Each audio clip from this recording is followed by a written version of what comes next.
High friends, আমি Shovan. Welcome to my YouTube channel. এখন আমি মালিক মুভিটাকে নিয়ে রিভিউ করব, যে মুভিটা 11 জুলাই 2025 থেকে রিলিজ হয়, ডিরেক্টেড বাই পুলকিত। এই মুভিতে প্রসেনজিৎ রয়েছে। প্রসেনজিতের এখানে নাম থাকে হলো প্রভু দাস, একজন পুলিশ ইন্সপেক্টর। এছাড়া রয়েছে হলো রাজকুমার রাও, যার এখানে নাম থাকে মালিক। অ্যাকচুয়ালি তার একটা নাম থাকে, কিন্তু তাকে মালিক, সে মালিকে কেন রূপান্তরিত হয়, এই ক্যারেক্টারটা কেন রূপান্তরিত হয়, সেটা জানতে হলে আপনাদের এই মুভিটা দেখতে হবে। এছাড়া মানসী চিল্লার রয়েছে, অংশুমান পুলকার রয়েছে, এবং অনেক অনেক রয়েছে। কাস্টিংটা মোটামুটি ভালো, এবং যারা যারা অ্যাক্টিং করেছে তারা মোটামুটি ঠিকঠাক রয়েছে। তো এখানে আমি একটা কথা বলতে চাই, প্রায় সিনেমাটার ডিউরেশন হলো প্রায় 2 ঘন্টা 29 মিনিট, মানে প্রায় আড়াই ঘন্টা ধরে মানে রাজকুমার রাও আর প্রসেনজিৎ, এই দুটো ক্যারেক্টারের উপর সব থেকে বেশি ফোকাস করা হয়েছে। অবশ্যই এর পিছনে একটা কারণ রয়েছে, মানে সেই মানে ইঁদুর দৌড় টাইপের এখানে একটা ব্যাপার রয়েছে। মানে রাজকুমার রাও কে প্রসেনজিৎ ধাওয়া করছে, এবং প্রসেনজিতের ক্যারেক্টারটা বেশ খানিকটা সময়ের জন্য গায়েব হয়ে যায়।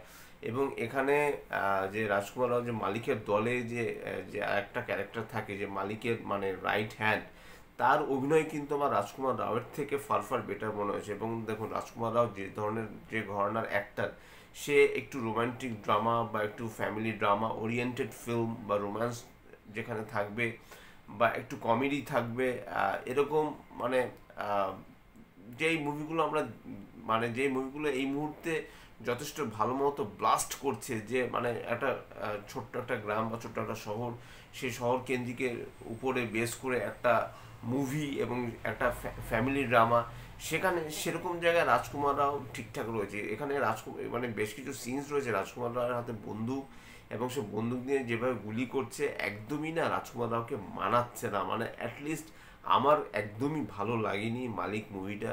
প্রায় আড়াই ঘন্টা ধরে প্রায় বোরিং মুভি। গানগুলো ভালো লেগেছে এই কারণেই, কারণ মিউজিক ডিরেক্টর হলো সচিন জিগার, এবং প্রোডাকশন হাউস হলো টিপস।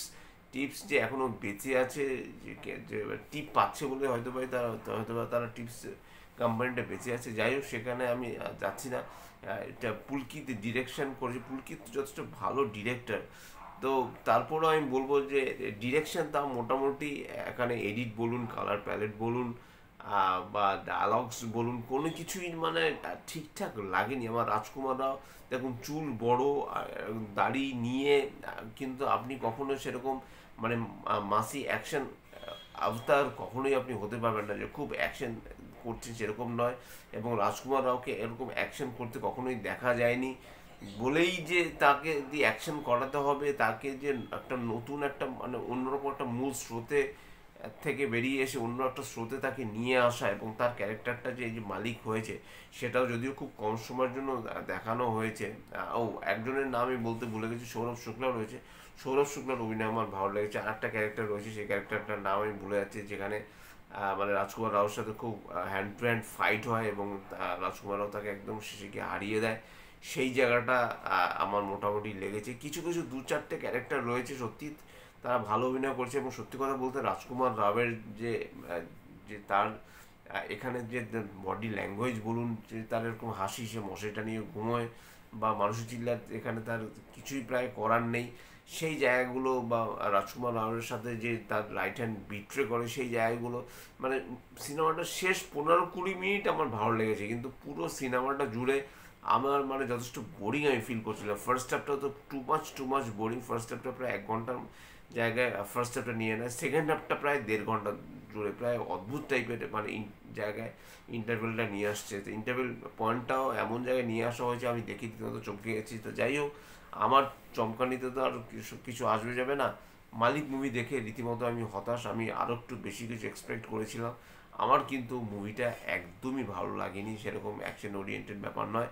হ্যাঁ, একদম লাস্টে গিয়ে যেরকম একটা টার্ন অ্যান্ড টুইস্ট যেরকম রয়েছে, সেখানে এটা বোঝাই যাচ্ছে যে মালিকের আবার মানে পার্ট 2, সিজন 2 তো বলা যাবে না, যেহেতু এটা ওই সিজনের মুভি।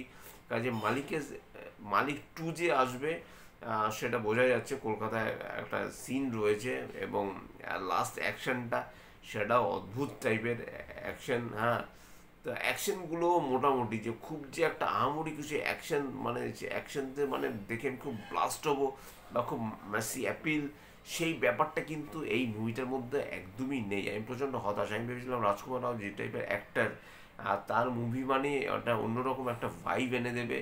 তার মুভি মানেই মানে একদম মানে খুব সুন্দর মতো একদম মন দিয়ে প্রথম থেকে শেষ অবধি দেখতে হবে। এবং সে কোনো কমিক টাইমিংও সেরকম একটা খুব একটা ভালো নয়, বা সেরকম কমেডি পোর্শনও সেরকম নেই। তা প্রসেনজিৎকে ভালো লাগলো, পাল্লা দিয়ে রাজকুমার রাওর সাথে অভিনয় করেছে। তার যে প্রভু দাস, যে 98 এনকাউন্টার স্পেশালিস্ট ছিল বলে তাকে উড়িয়ে নিয়ে আসা হয়েছে রাজকুমার রাওকে ধরবার জন্য। তারপরে সেটা 103 সে এনকাউন্টার করে। তো যাই হোক, সব মিলে কিন্তু আমি প্রচণ্ড হতাশ। আমার মালিক মুভিটা একদমই ভালো লাগেনি। এটা ছিল আমার মালিক মুভি রিভিউ। যদি আমার চ্যানেলটা আপনাদের ভালো লেগে থাকে, লাইক, শেয়ার, কমেন্ট এবং সাবস্ক্রাইব করতে ভুলবেন। আমার চ্যানেল, ইনস্টাগ্রামের লিঙ্ক, ফেসবুকের লিঙ্ক এবং ইউটিউবের লিঙ্ক আমার ডিসক্রিপশন বক্সে দিয়ে দেওয়া রয়েছে, সেখান থেকে আপনি আমাকে কানেক্ট করতে পারেন। এবং যারা মালিক দেখেছেন তাদের কেমন লাগলো প্লিজ আমাকে কমেন্ট বক্সে লিখে জানাবেন। Till then, stay tuned, tata.